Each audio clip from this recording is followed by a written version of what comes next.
எல்லாருக்கும் வணக்கம். இன்னைக்கு இந்த வீடியோல பிக் பாஸ் சீசன் 9ல நம்மளுக்கு பிடிக்காத சில ஜென்மங்களை பத்தி இந்த வீடியோல நம்ம பேச போறோம். அவங்க எல்லாம் வச்சு செய்ய போறோம். சோ அங்க நேரா வீடியோக்குள்ள போலாம். ஃபர்ஸ்ட் ஒரு 3 பேர் இருக்காங்க. இந்த 3 பேர் பாத்தீங்கன்னா பண்ற அட்டூழியம் இருக்கு. யப்பா, இந்த பிக் பாஸ் சீசன் 9ஏ தாங்காது. ஏன்னா இதுனா வரைக்கும் நடந்த போட்டிகள்ல இந்த போட்டியில கலந்துகிட்டவங்க பண்ற ஆட்டங்கள் இருக்கு. யப்பா, நல்லா இந்த சீசன் எல்லாம் இந்த 7-8 சீசன் எல்லாம் பாத்துட்டு வந்துடுறாங்க. எப்படி விளையாடணும், எப்படி நம்ம வந்து ஃபேமஸ் ஆக முடியும், எப்படி யார் அடிச்சா நம்ம வந்து மேல வர முடியும் அப்படிங்கறத கரெக்டா தெரிஞ்சுக்கிறாங்க, கரெக்டா காய் நிறுத்துறாங்க. அதனால ரியாலிட்டியே இல்ல. முதல்ல இருந்த பிக் பாஸுக்கு பார்க்க ஒரு இன்ட்ரெஸ்டா இருக்கும், வெகுளித்தனமா இருந்தாங்க, வாயில வந்து பேசினாங்க, பண்ணாங்க, ஓகே. அதனால அதெல்லாம் வந்து ஹிட் அடிச்சுதான் அந்த ஷோஸ் எல்லாம். இன்னைக்கு வந்து வேணுனே வந்து பக்குவமா ப்ளே பண்ற மாதிரி இன்னைக்கு வந்து பிக் பாஸ் சீசன் 9 வந்து இருக்கு. அப்படி வந்து ஒரு 3 உதவாக்கரையா இந்த சீசன்ல வந்து சுத்திட்டு இருக்காங்க. ஒவ்வொரு சீசன்லயும் பாத்தீங்கன்னா நம்ம யாராவது அடிச்சு மேல வந்துடணும், யாராவது ஒருத்தங்களை தரக்குறவா பேசணும், ஒருத்தங்களை வந்து பாடி ஷேம் பண்ணணும், அவங்கள வந்து என்ன சொல்றது, எந்த அளவுக்கு சீண்ட முடியுமோ அந்த அளவுக்கு சீண்டி ஒரு கண்டென்ட் கொடுக்கணும் அப்படின்னு நினைச்சிட்டு தான் வந்து இந்த ஒவ்வொரு சீசன்லயும் ஆளு வந்து இருக்காங்க. ஏன்னா போன சீசன்ல என்ன நடந்தது, யார் எப்படி எல்லாம் வைரல் ஆனாங்க, யார் என்ன மாதிரி பண்ணா வந்து மக்கள் மத்தியில ரீச் கிடைக்குது அப்படிங்கறத பார்த்துட்டு வந்து பண்றாங்க. அப்படி பண்றதுல வந்து ஒரு 3 பேர் நான் வந்து இப்போதைக்கு உதாரணம் எடுத்துக்கிறேன். ஃபர்ஸ்ட் வந்து யாருன்னு கேட்டீங்கன்னா, ஃபர்ஸ்ட் அவார்டு கோஸ் டு இந்த Parvathy, second award goes to நம்ம கெமி, மூணாவது வந்து இந்த கம்ருதீன், நாலாவதா வந்து திவாகர் கூட சேர்த்துக்கலாம். திவாகர் கூட பரவாயில்லைங்க. திவாகர் எல்லாம் வந்த புதுசுல அட இந்த ஆள் எதுக்கு ஏன் விட்டீங்க, லெமன் சாரி வாட்டர் மேலான சீனவே பண்ணி சாகடிப்பான், அப்புறம் தற்பெருமை பேசுவான் அப்படின்னு நினைச்சிட்டு இருந்தோம். ஆனா இந்த மனசு பொறப்புல இருந்தே அப்படித்தாயா, இந்த மனுஷனை வந்து ஒண்ணுமே பண்ண முடியாது, வெகுளித்தனமா இருக்க. அந்த ஆள் மனசுல வட்டத்தை பேசுறான், அந்த ஆளையும் கூட ஒரு இடத்துல வச்சு பாத்துக்கலாம். ஆனா இந்த நல்லவங்க மாதிரியே பில்டப் பண்ணிட்டு, நல்லவங்க மாதிரியே நடிச்சுட்டு, மனசுல வன்மத்தை வச்சுட்டு, இவங்களை வந்து தரக்குறைய பேசணும், இவங்களை வந்து கேவலப்படுத்தணும் அப்படின்னு ஒரு எண்ணங்களை தெரியற 2 பேர் தான் இந்த பார்வதி, இந்த கெமி. இந்த பார்வதி வந்து என்ன பண்ணுச்சுன்னா, இந்த சுபிக்ஷாவை ரொம்பவே சீண்டுச்சுங்க. அந்த பொண்ணு ஒரு அப்பாவி மாதிரி இருக்கு, அந்த பொண்ணு வெகுளித்தனமா பேசுது, மனசுல பட்டதை பேசுது, அதுவும் இல்லாம ரொம்ப ஷை டைப்பா கூட இருக்குது. ஆனா கொஞ்சம் ஓரளவுக்கு போல்டா தான் ஹேண்டில் பண்ணுது. ஆனா அந்த பிள்ளைய விடாம போட்டு இந்த பார்வதி ரொம்பவே என்ன சொல்றது, நக்கல் நையாண்டி உச்சகட்டுங்க. ஒருத்தங்களை எவ்வளவு வந்து வந்து நக்கல் பண்ணணுமோ அந்த அளவுக்கு நக்கல் அடிச்சு பேசுது. இது ஒரு விஜே, இதுவும் யூடியூபர் தான், அந்த பொண்ணு யூடியூபர் தான். இருந்தாலும் இந்த பொண்ணு கொஞ்சம் கிளாமரா, கொஞ்சம் கெத்தா சுத்தி பழகின ஆளு. ஆனா சுபிக்ஷாங்கிறவங்க நம்மள மாதிரியான ஒரு பொண்ணு. அவங்க வந்து கடல் சார்ந்து பயணப்பட்டு அங்க இருக்கிற கடலை வந்து சீய வந்து எக்ஸ்ப்ளோர் பண்றவங்க சுபிக்ஷா. அதனால அவங்களுக்கு அந்த அளவுக்கு எல்லாம் இறங்கி வந்து நக்கல் அடிச்சு பேச தெரியல, யதார்த்தமான புள்ள. ஆனா இந்த பார்வதி இருக்கு, யாராந்தும் நக்கல் அடிச்சு பேசுறது, ஒரு மரியாதை எல்லாம் பேசுறது, இந்த மாதிரியான ஒரு ஆட்டிடியூட வந்து பண்ணிட்டு இருக்கு. ஆல்ரெடி நான் போன வீடியோல சொல்லியிருந்தேன், இந்த பார்வதி கிட்ட கொஞ்சம் ஜாக்கிரதையா பழகணும், ரொம்ப ஓவரா பேசும், ரொம்ப என்ன சொல்றது, வாயை திறந்தாவே அந்த அளவுக்கு இருக்கும். அதனால அந்த அம்மாவை பார்த்துதான் ஹேண்டில் பண்ணணும் அப்படின்னு சொல்லி நான் போன வீடியோல சொல்லியிருந்தேன். சொன்னதுக்கு தகுந்த மாதிரியே வந்து இன்னைக்கு அந்த அம்மா ஆட்டத்தை ஆரம்பிச்சிருச்சு. யாரையுமே மதிக்கிறது கிடையாது. ரொம்பவே வந்து ரொம்ப நான் தான் டாப், நீ எல்லாம் இப்படித்தான்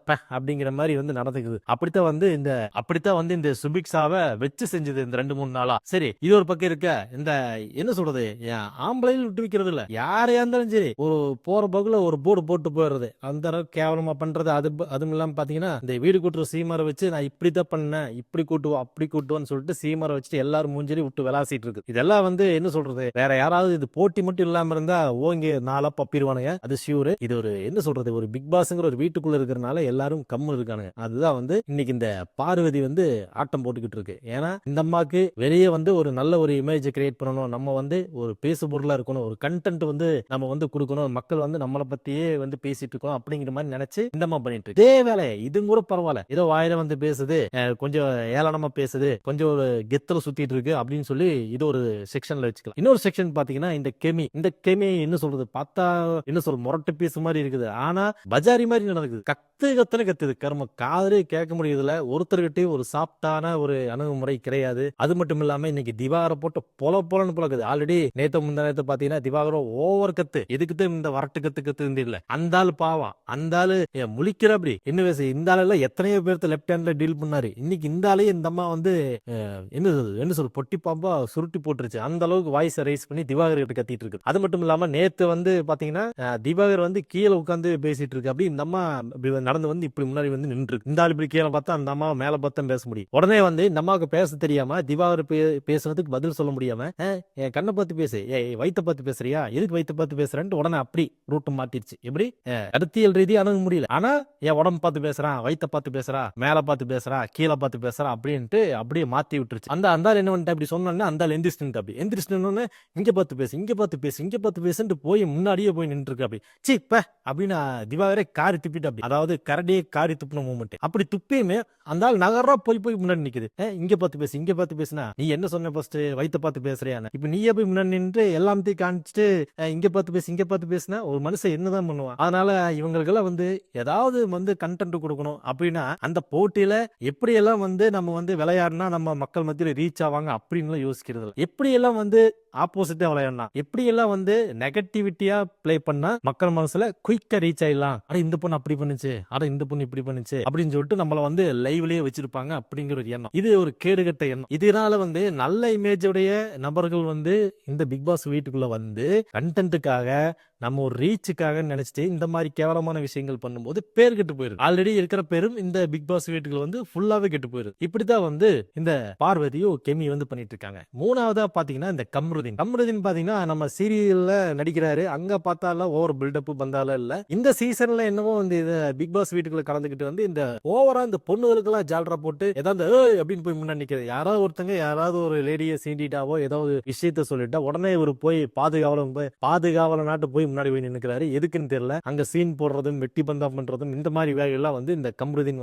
பண்ணிட்டு இருக்காரு. எனக்கு திவாகர் என்னன்னா மனசலப்பட்டது செய்யலாம்ப்பா இருந்தாலும் அப்படின்னு சொல்லி நம்மளுக்கு இப்போ அவர் மேல ஒரு பிளஸ்ஸான ஒரு பார்வை அவர் மேல வருது. இதனால் வரைக்கும் இருந்த நெகட்டிவிட்டி எல்லாம் இதுக்கு மேல திவாகரோட விளையாட்டாகட்டும், அவர் ஒரு விஷயத்த பேசுறதாகட்டும், அந்த கரெக்டா நெத்தியடி அடிச்ச மாதிரி சில விஷயங்கள் போட்டு உடைச்சிடறா. அப்படி அவராதான் இருக்கிற அப்படி வெளியே எப்படி இருந்தா அப்படியோ அதே மாதிரிதான் உள்ளேயும் இருக்கிற அப்படி. அதனால அது பாசிட்டிவ் சைனா மாறிடுது. நிறைய பேர் வெளியே எப்படி இருப்பாங்க தெரியாது, வீட்டுக்குள்ள நல்லவங்களா நடக்க முயற்சி பண்றாங்க. ஆனா திவாகர் ரியலாவே வெளியே எப்படி இருந்தா அப்படி அதே மாதிரி உள்ள இருக்கிற அப்படி. அதனால திவாகரை இன்னும் கொஞ்ச நாளைக்கு இழுத்துட்டு போவாங்கன்னு நினைக்கிறேன். ஒரு 50-60 நாளைக்கு மேல கூட இழுத்துட்டு போயிருவாங்கிறது ஷூர். அவர் எலிமினேட் ஆகிறதுக்கு வாய்ப்பு இல்லை. ஆனா ஃபர்ஸ்ட் இருந்த ஒரு எண்ணம் இப்ப மாறிடுச்சு அப்படிங்கறத நான் இப்ப சொல்றேன். ஓகேங்க, இப்போதைக்கு இந்த 4 பேர் தான் மீம் கிரியேட்டர்ஸ்க்கெல்லாம் டெய்லி கண்டென்ட் கொடுத்துட்டு இருக்காங்க. இன்னும் போகத்தான் யார் என்ன விஸ்வரூபம் எடுப்பாங்க அப்படிங்கிறது தெரியும். இப்போதைக்கு மற்றவங்க எல்லாம் சேஃப் ஜோன்ல இருக்கிற மாதிரி எனக்கு ஒரு ஃபீல் ஆகுது. இந்த சேஃப் ஜோனை விட்டு யாரெல்லாம் தங்களோட யூனிக் கேரக்டரிஸ்டிக்கை வெளியே காட்டுறாங்களோ அவங்க தான் அடுத்தடுத்த கட்டத்துக்கு போவாங்கன்னு நினைக்கிறேன். சரிங்க, நீங்க இந்த பிக் பாஸ் சீசன் 9 எந்த அளவுக்கு வாட்ச் பண்ணிருக்கீங்க, எத்தனை பேர் இன்ட்ரெஸ்டிங்கா பாத்துருக்கீங்க, எத்தனை பேர் போர் அடிச்சு பாக்குறீங்க அப்படிங்கறத கமெண்ட் செக்ஷன்ல பதிவு பண்ணுங்க. உங்களுக்கு பிடிக்காத கண்டென்ட்ஸ் யாரு அப்படிங்கறதையும் மறக்காம நம்மளோட கமெண்ட் செக்ஷன்ல பதிவு பண்ணுங்க. மீண்டும் அடுத்த ஒரு இன்ட்ரெஸ்டிங்கான ஜாலியான வீடியோல உங்களை சந்திக்கிறேன். அது வரைக்கும் நன்றி, வணக்கம். வீடியோக்கு லைக் பண்ணாதவங்க லைக் பண்ணிருங்க. நம்ம சேனலுக்கு புதுசா வந்தவங்க சப்ஸ்கிரைப் பண்ணாதவங்க சப்ஸ்கிரைப் பண்ணிருங்க.